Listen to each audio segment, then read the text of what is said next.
السلام علیکم۔ پیارے بچوں، محرم الحرام کا جو مہینہ ہے اس میں ہمارے لیے بہت سارے سبق موجود ہیں، ہمارے لیے بہت سارے سبق موجود ہیں۔ یہ مہینہ صرف ان کی شہادت کو ہم یاد کرتے ہیں، ان کا ذکر کرتے ہیں، سنہرے حروف میں تاریخ کے ان کے واقعات لکھے ہوئے ہیں۔ اسلام زندہ ہوتا ہے ہر کربلا کے بعد، اسلام زندہ ہوتا ہے ہر کربلا کے بعد۔ اس کا مقصد، اس کا مطلب یہ صرف ایک شعر نہیں ہے، یہ پوری کی پوری داستان ہے، پوری کی پوری ایک داستان ہے۔ کیوں کہ اس میں حضرت امام حسن اور حضرت امام حسین رضی اللہ تعالی عنہما کے پورے خاندان نے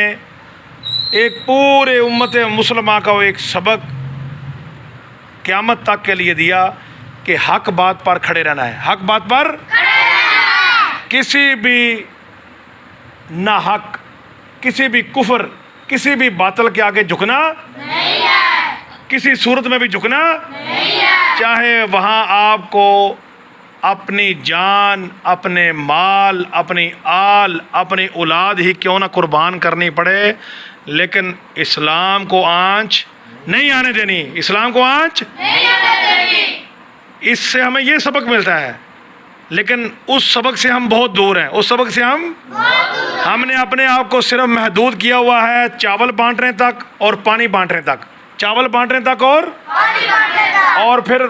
قبروں پر مٹی ڈالنے تک۔ یہ کام بھی اچھے ہیں، برے نہیں ہیں، لیکن اصل مقصد کیا ہے؟ ہم نے اس ماہ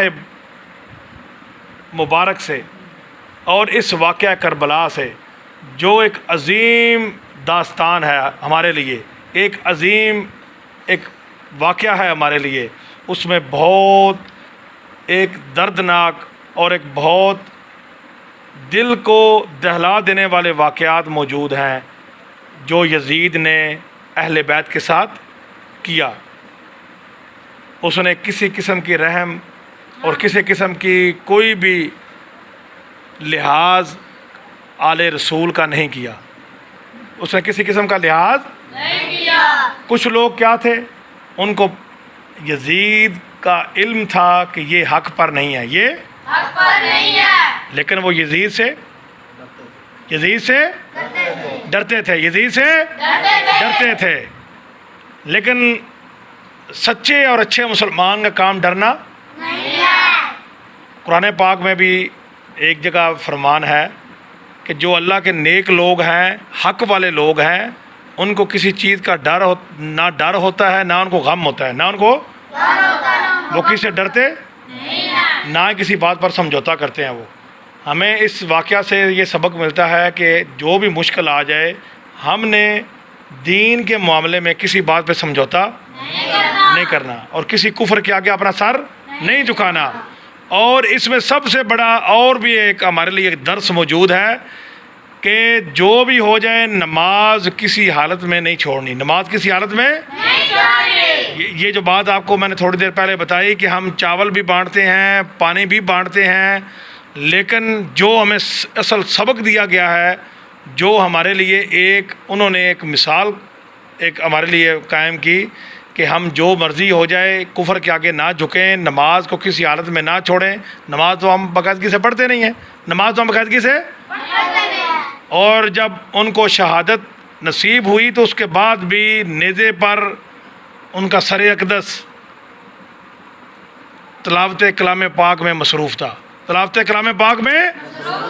تو کیا ہم تلاوت کرتے ہیں روزانہ؟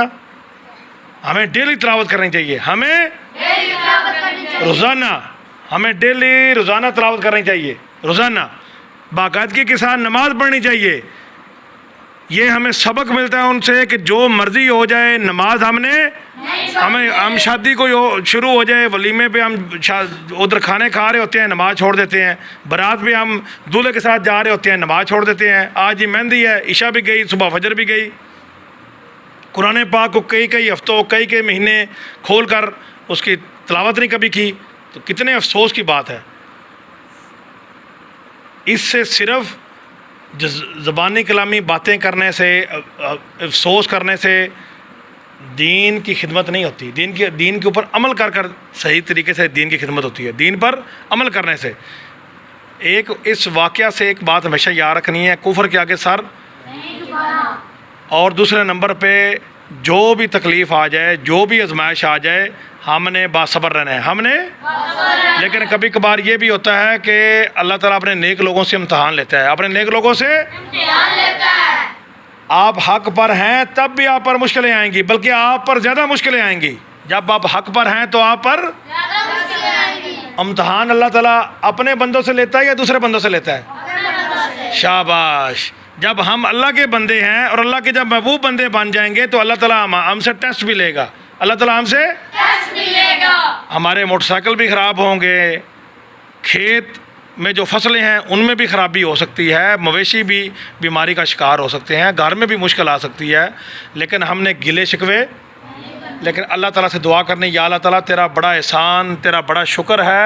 جو ہمیں آزمائش کے لیے چنا، جو ہمیں، آزمائش کے لیے اور ہمیں اس آزمائش میں ثابت قدم رکھ، ہمیں اس آزمائش میں، ثابت قدم رکھ، یا اللہ تعالیٰ ہم شیطان کے بہکاوے میں نہ آئیں، یا اللہ تعالیٰ ہم شیطان کے بہکاوے میں، یعنی ہو سکتا شیطان ہمارے ذہن میں یہ ڈالے گا، دیکھو آپ نماز بھی پڑھ رہے ہو، تلاوت بھی کر رہے ہو، کسی کا حق بھی نہیں کھا رہے، غلط کام بھی نہیں کر رہے، آپ کی بھینس مر گئی ہے،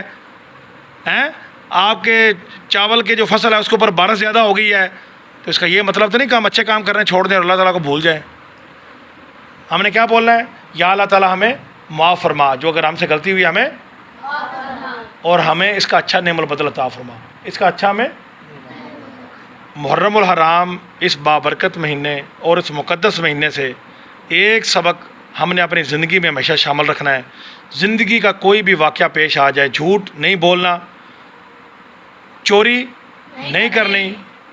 تیسرے نمبر پہ کوئی بھی کام ایسا جو اسلام کے خلاف ہے، شریعت کے خلاف ہے، وہ ہم نے، نہیں کرنا، اور جب ہم پہ تکلیف بھی آ جائے تو ہم نے اس اچھے کام سے بھاگنا نہیں ہے، اچھے کام سے ثابت قدم رہنا ہے، ڈٹے رہنا ہے اس کام پہ، مشکل آنی ہے، اللہ کا شکر ادا کرنا ہے اور ڈٹے رہنا ہے، شیطان کے بہکاوے میں، دنیا کے لوگوں کے بہکاوے میں نہیں آنا۔ انشاءاللہ ہم انشاءاللہ عز و جل ہم اس محرم الحرام کے جو برکت مہینہ ہے اور جو واقعہ کربلا کا ایک عظیم ہمارے لیے ایک نمونہ ہے، ان دونوں بابرکت مہینے اور اس مقدس واقعہ کو ہم نے اپنی زندگی کا نمونہ بنانا ہے، اپنی زندگی کا، کہ ہم نے کسی بھی ظالم کے آگے سر نہیں جھکانا۔ اگر ہمیں پتہ بھی ہو کہ ہم سچ بولیں گے، ہم حق پر کھڑے رہیں گے، ہمارے اوپر مشکل آ جائے گی، تب بھی ہم نے حق کا ساتھ، تو پھر اللہ تعالیٰ ہمیں بہت سے انعام دے گا، اللہ تعالیٰ ہمیں بہت سارے انعام دے گا، دنیا میں بھی اور آخرت میں بھی، انشاءاللہ۔ السلام علیکم۔